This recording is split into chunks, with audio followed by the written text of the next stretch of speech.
everyone, and welcome to our show. I'm your host, B. And I'm G. We hope your day is off to a peaceful start. Today, we are slowing things down to look at a book that has really changed how many people view their finances. It's called The Psychology of Money, written by Morgan Housel. It's a wonderful book because it's not really about spreadsheets or stock tips. Housel argues that doing well with money isn't necessarily about what you know. It's about how you behave. And behavior is hard to teach, even to really smart people. Exactly. It's about the soft skills, the emotions, and the strange ways our brains work when money gets involved.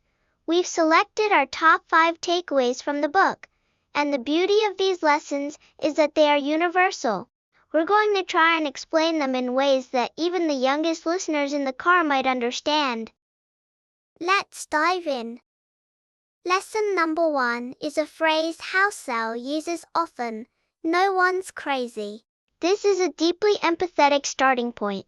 It means that people make financial decisions that might seem wild or illogical to you, but given their generation, their parents' experiences, and the economy they grew up in, those decisions make perfect sense to them. Right. We all think we see the world clearly, but we're actually looking through a lens shaped by our own unique experiences. Here is how I think about it for the kids listening. Imagine you have 2 friends. One friend absolutely loves dogs. They run up and pet every puppy they see. The other friend is terrified of dogs and hides behind your legs whenever one barks. Okay. Now, is the terrified friend crazy? No. Maybe when they were really little, a big dog knocked them over and scared them. Their experience taught them dogs are risky. The other friend maybe grew up cuddling a golden retriever every night. Their experience taught them dogs are safe. That's a great analogy. Money is just like dogs. Some people grew up when the economy crashed, and their family lost everything. To them, taking any risk with money feels terrifying. Others grew up during a boom time, where everything seemed to go up. To them, risk feels safe. Neither is crazy, they just learned different lessons from life. Which leads us beautifully into lesson number 2, the role of luck and risk. Housel describes luck and risk as siblings. They are both realities that are out of your control, that affect your life's outcomes. Often, when we see someone incredibly successful, say, a billionaire, we assume it's 100% because of their hard work and intelligence. And when we see someone struggling, we assume they made bad choices. But we rarely give enough credit to plain old luck, good or bad. How do we explain this one simply? Let's talk about video games. Let's say you are playing Mario Kart. Oh, I know where this is going. You can be the best driver in the room.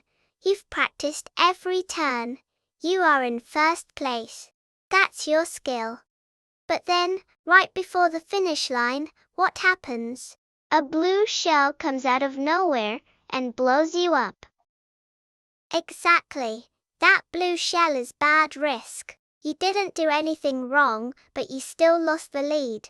Conversely, sometimes you are driving terribly, falling off the track, but you happen to pick up a star power-up that makes you invincible and super fast, and you win.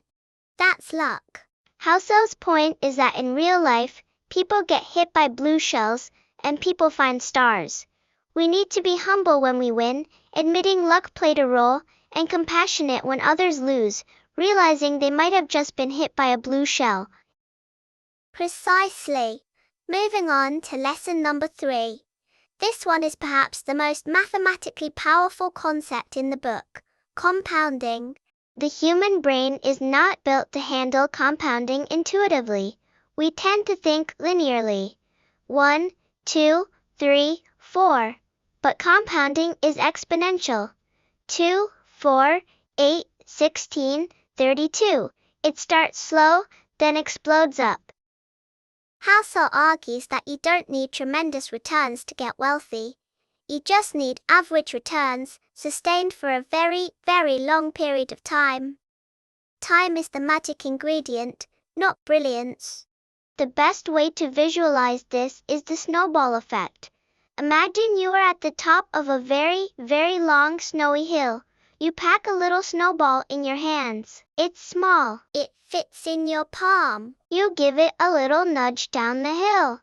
At first, it doesn't look like much. It rolls slow. After a few minutes, it's maybe the size of a basketball. Still not huge. But if that hill is long enough, right. If you let it roll for an hour, it's picking up more snow with every turn. The bigger the surface area, the more snow it grabs. By the time it reaches the bottom of the mountain, that tiny snowball you held in your hand could be the size of a house. Saving money is rolling the snowball. The first few years, it feels like nothing is happening. It's boring. But if you interrupt it, if you stop the snowball halfway down the hill to take some snow off, you kill the momentum. You have to let it roll. Which is hard to do because of lesson number 4. Getting wealthy and staying wealthy are two very different skills. This is a crucial distinction. Getting money requires taking risks, being optimistic, and putting yourself out there. But keeping money requires the exact opposite. It requires a bit of paranoia. It requires humility and a fear that what you made can be taken away just as fast. Let's go to the toy room for this one. Think about building a massive Lego tower. To build a tall tower, you have to be bold. You have to keep stacking bricks higher and higher, maybe trying new designs to make it taller than you've ever built before. That's getting wealthy. But once the tower is tall, what's your biggest worry? That my younger brother, or the cat, is going to come barreling into the room and knock it over. Exactly. Staying wealthy is the skill of protecting that Lego tower. It's building a little fence around it. It's making sure the base is sturdy. It's not adding 10 more feet to the top right when it's already wobbling. You need both skills. You need the ambition to build it, and the caution to protect it.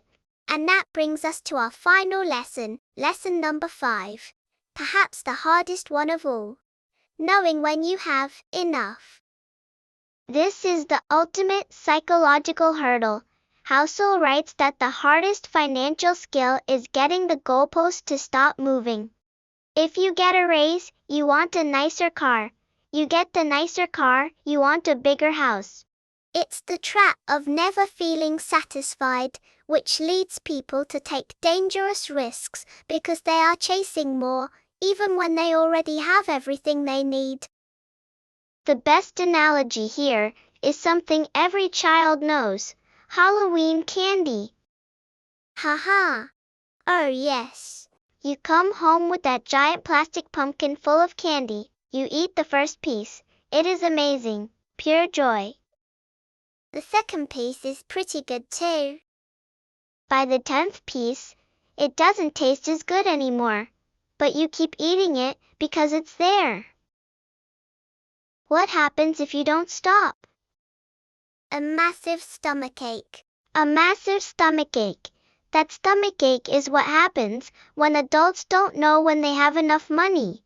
They keep chasing more until they make a mistake that makes them sick, like losing time with their family, or taking a risk that loses everything. Enough doesn't mean too little. Enough means knowing when your plate is full, so you don't eat until you're sick. It's a superpower to be able to say, I have what I need. I'm happy right here. Morgan Housel's book reminds us that doing well with money has little to do with how smart you are, and a lot to do with how you behave. It's about understanding that everyone has different experiences, respecting the power of luck, letting time do the heavy lifting, protecting what you've built, and knowing when you're full. We highly recommend The Psychology of Money for a deeper dive. It's a comforting read in a chaotic world. Thank you for spending this time with us today.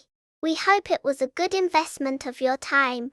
If you like this content, please subscribe to our channel. Yeah, please subscribe. Thanks and take care everyone.